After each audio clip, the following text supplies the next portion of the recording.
Vlog, Prateles, journée 3.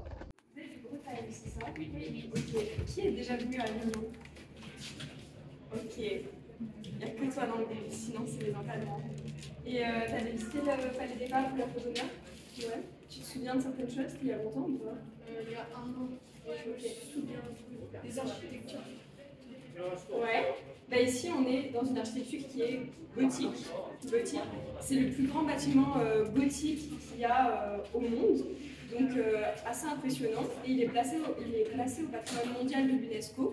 Et moi, je travaille pour le festival. Et donc, c'est pas par hasard que je peux visiter ce lieu-là et pas un autre. C'est parce que le festival d'Avignon, il a commencé ici, dans la cour d'honneur du Palais des Papes, 2 ans après la fin de la Seconde Guerre mondiale. Donc, c'était en 1947.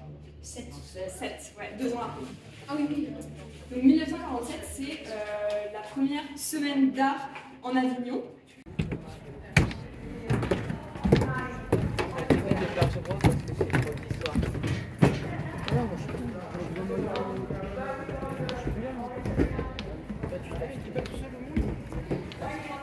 Là, c'est une autre vision de la scène sous laquelle vous êtes. Et on voit mieux la structure métallique qui est mise pour soutenir la scène. Et comme je vous le disais, en fait, ça serait assez simple de faire des apparitions, des disparitions. Il suffirait d'avoir une trappe là et hop, l'artiste il passe dessous ici. Qui vient pour la première fois au festival? Qui vient pour la deuxième fois au festival? Ok, super. On n'a pas encore de spectacle. Pas encore de spectacle, ça sera le premier spectacle? Oui. Ok. Alors, ce spectacle-là, c'est, vous allez le voir dans le programme, mais c'est un chœur dirigé par une artiste polonaise qui s'appelle Marta Gorniczka, qui, quand la guerre en Ukraine a commencé, parce qu'il y avait beaucoup de gens qui partaient d'Ukraine pour la Pologne, pour la frontière, elle a commencé à travailler avec des femmes qui échappaient à la guerre et à faire du théâtre avec elles. Et à un moment donné, elle a eu l'idée de faire ce spectacle qui raconte leur histoire, mais qui aussi a des chansons ukrainiennes, des histoires ukrainiennes, et elle forme un chœur qui est parfois vraiment puissant, parfois un peu mélancolique, parfois drôle aussi, mais qu'on a voulu accompagner et aider pour permettre que ces femmes, à présent, voyagent dans toute l'Europe et sont ici dans une des plus importantes théâtres d'Europe pour être vues. Alors c'est une histoire aussi qui fait partie de leur aventure. Elles ont vécu des moments très difficiles dans leur vie et c'est quand même ça qu'elles veulent partager aussi pour intéresser les gens à leur histoire et aux besoins de paix, de respect. Et voilà, j'espère que ça marche pour vous. Nous, on est vraiment très très contents avec ce spectacle et très contents que vous êtes là parce que c'est quand même un sacré voyage là. Ouais. Est-ce que les représentations, elles se passent bien? Elles se passent très bien. On est à la fin de la première semaine de festival. On a commencé le 29 juin. On est au 11e jour de festival là. Dans le festival de 23 jours, alors presque à la moitié, et jusqu'ici ça se passe très très bien. Vous savez, on fait un festival de création. Qu'est-ce que ça veut dire? Ça veut dire que la plupart des pièces qu'on présente, on ne les connaît pas encore quand on va les présenter, quand on décide de les présenter. On parle aux artistes, ils nous racontent des idées, et après on les aide à construire le spectacle, et on annonce qu'on va le faire. Mais c'est aussi au festival parfois qu'on découvre le spectacle pour la première fois ou pendant les répètes juste avant le festival.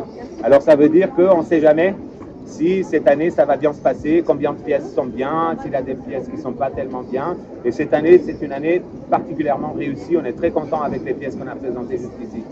Et on a hâte de découvrir celle-là parce que c'est une des pièces les plus importantes de cette édition du festival. Il y a combien de spectacles dans le livre?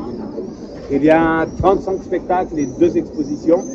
Après, la moyenne, c'est qu'on présente chaque spectacle entre 8 à 12 fois, mais il y en a quelques qui font 16 représentations, d'autres qui font 20. On essaie d'avoir le plus de représentations possible de chaque spectacle. Et pour faire cela, on ne peut pas avoir beaucoup de spectacles. On utilise 21 lieux sur la ville, du Palais des Papes à des gymnases comme le gymnase de Mistral ou à d'autres lieux qui ne sont pas des théâtres. On les transforme en théâtre pour le festival et on essaye que quand on présente une pièce, elle soit vue par le plus grand nombre de personnes. C'est 35 spectacles, 2 expos, mais après on a 300 événements gratuits comme des concerts, des projections de cinéma, des débats, des lectures, Le payant, c'est 35 spectacles et 2 expos, et après 300 événements entrée libre. Ouais. Sur la totalité des spectacles, il y a à peu près combien de spectateurs en tout? À peu près 130 000 spectateurs pendant les 23 jours de festival. Payant. Après, le total avec tous les événements entrée libre, on pense qu'on sera à 150 160 000 spectateurs. On vous souhaite un très très bon spectacle. Merci d'être là et bon festival. Merci à vous. À tout à l'heure. Bah, au début, je connaissais pas trop et puis ça m'a beaucoup impressionné, la grandeur et la cour et les gradins. Mais après, là, comme c'est la deuxième fois, je commence à être un peu habitué, mais ça reste toujours très impressionnant.